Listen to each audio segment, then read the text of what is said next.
If you're starting a small account right now, thinking you need to guess right on 10 trades a day just to make lunch money, you are playing a losing game. The truth is, the mechanics of a $100 payout are the exact same thing as making a $5,000 trade. The only thing that changes is your size.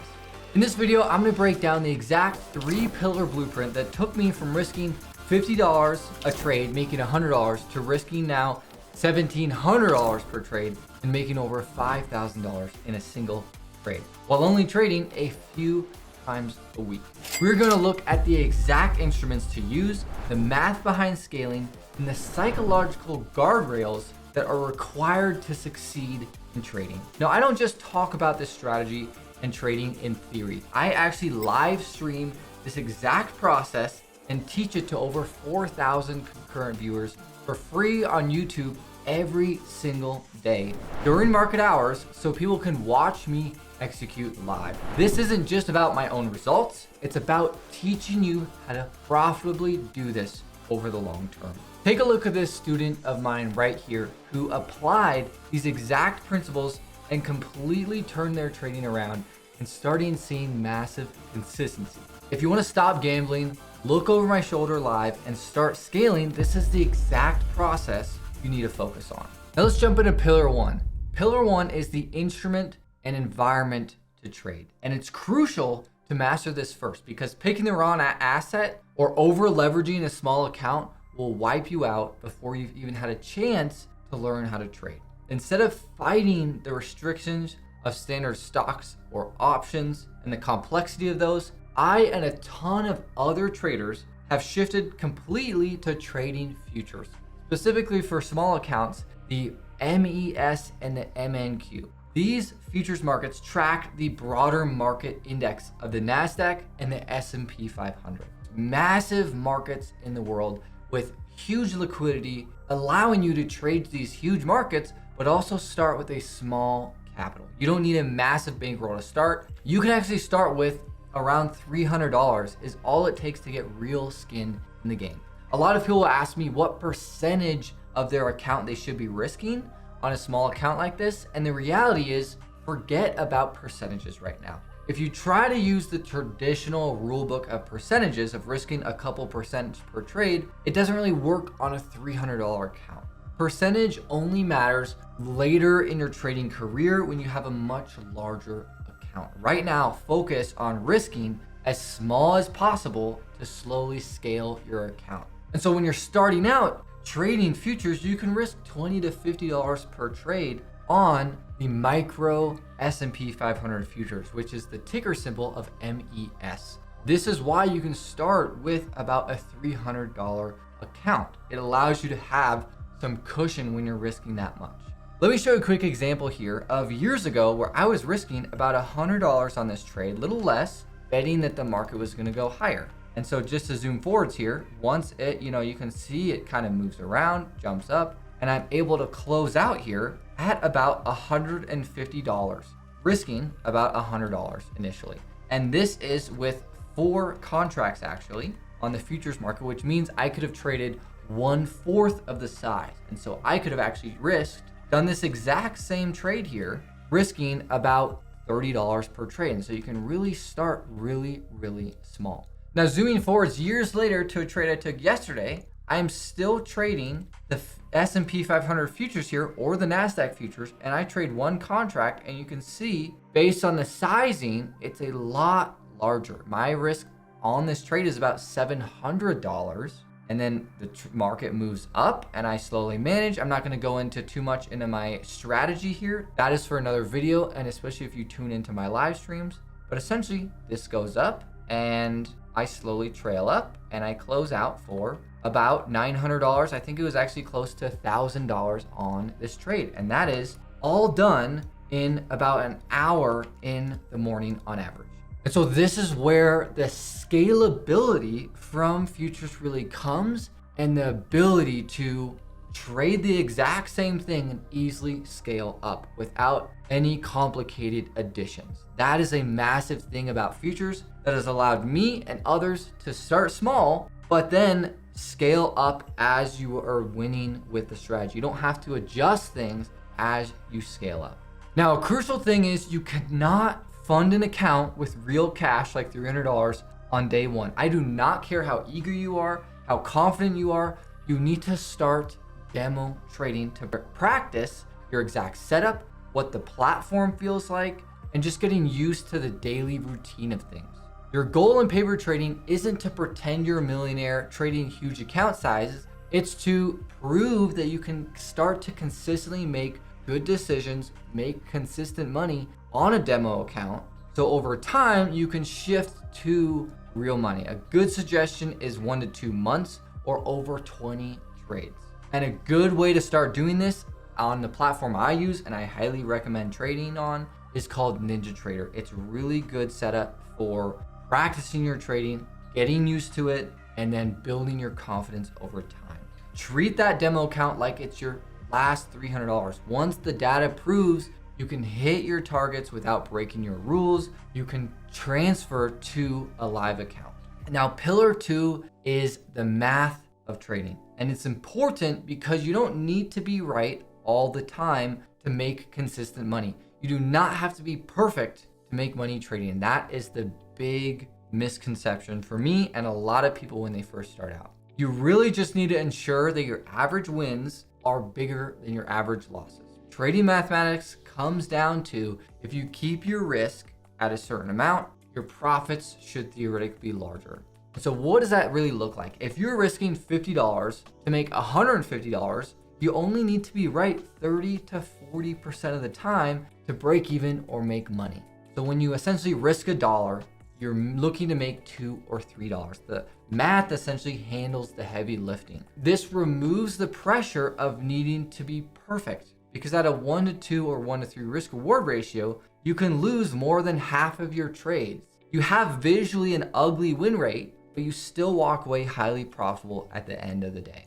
A lot of people come into trading thinking you want a 90% win rate, and that's not the case. It is actually flipped. Generally, the best traders generally have a low win rate, but they understand how to manage their risk. They cut their losers quickly and let their wins run. Successful trading requires you to have a bell curve mindset. Think about broad statistics. You focus on what happens over a large sample size, not an individual trade outcome. For example, let's look at this case study. You take a trade based on your clean technical pattern. Your stop loss is set at $30 and your target is $90. Suddenly, a massive piece of unexpected news, like a tweet, hits the market and exponentially moves it in your direction. And you walk away with a $400 win.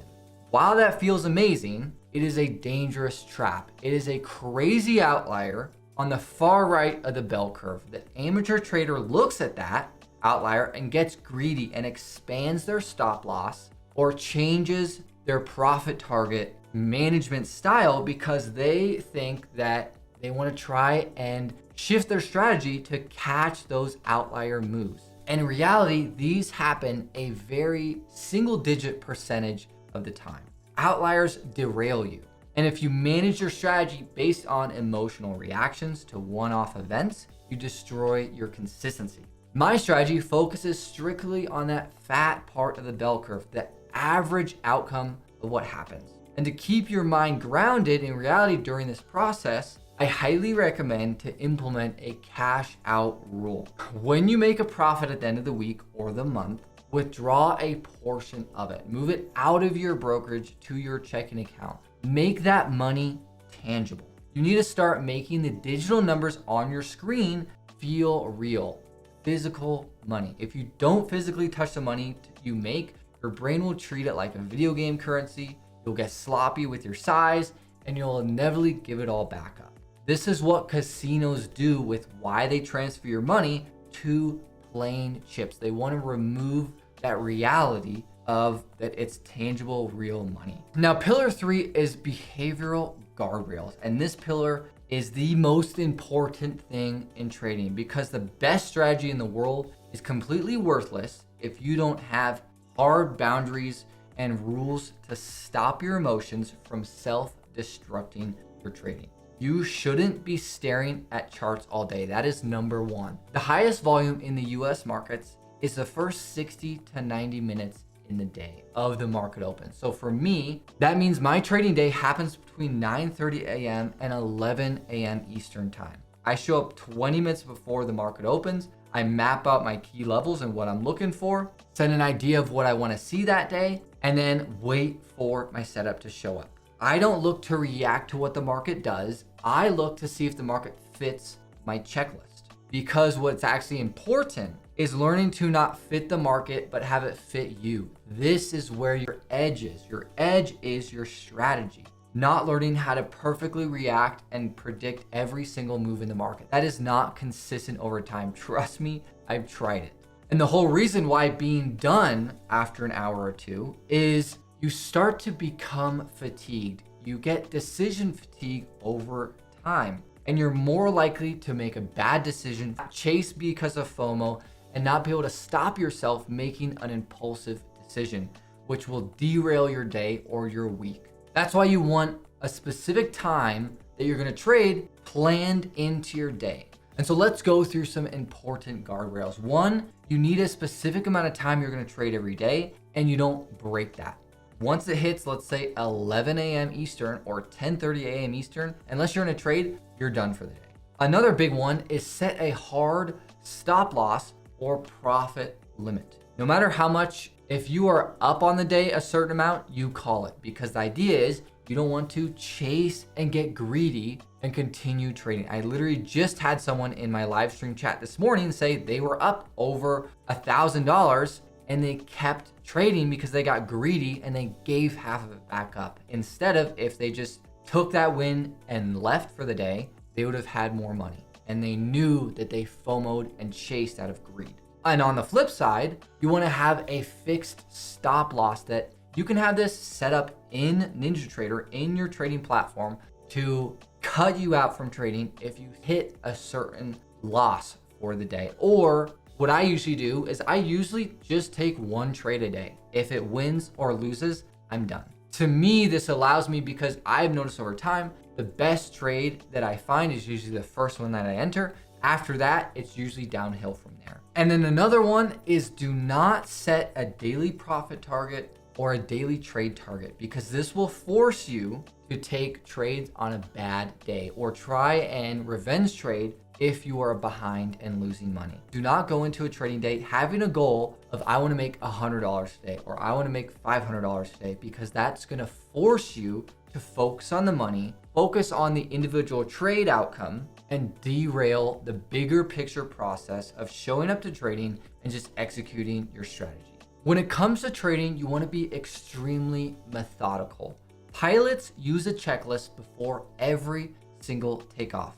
You need a pre-flight routine as well. I have a checklist that I use every single morning that you can actually see on my live streams.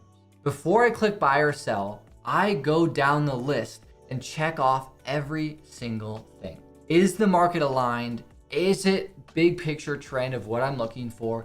And then I go down my list of, is it at a reversal level? Am I seeing a confirmation of a reversal? What this does is it aligns me with what I'm looking for every single time and helps it be a clean, methodical, repeatable setup, instead of just blindly having it in my head and starting to roughly follow it, because it allows you to, if you don't have that rigidity, to really just kind of be all over the place. Because when you're starting out and just trading in general, you want to be focused on becoming a processed focused machine. The money will naturally follow when you prove you can manage risk, because scaling from $20 to $50 of risk to where I am now, like $1,700 of risk, uses the exact same process, the exact same charts, the exact same pattern, the exact same checklist, because I focused on process of trading, not the actual money of trading. The money in trading comes from when you scale up, and initially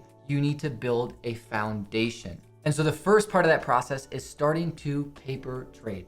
I've used NinjaTrader for over 5 years now. I highly recommend getting it. You can get it via this QR code or the link in the description. And then if you want to learn more about futures, check out this video right here, and make sure to come to my live streams every single trading morning at 9 a.m. Eastern Standard Time to see what this looks like in real time. time and grow with me and all the other traders there.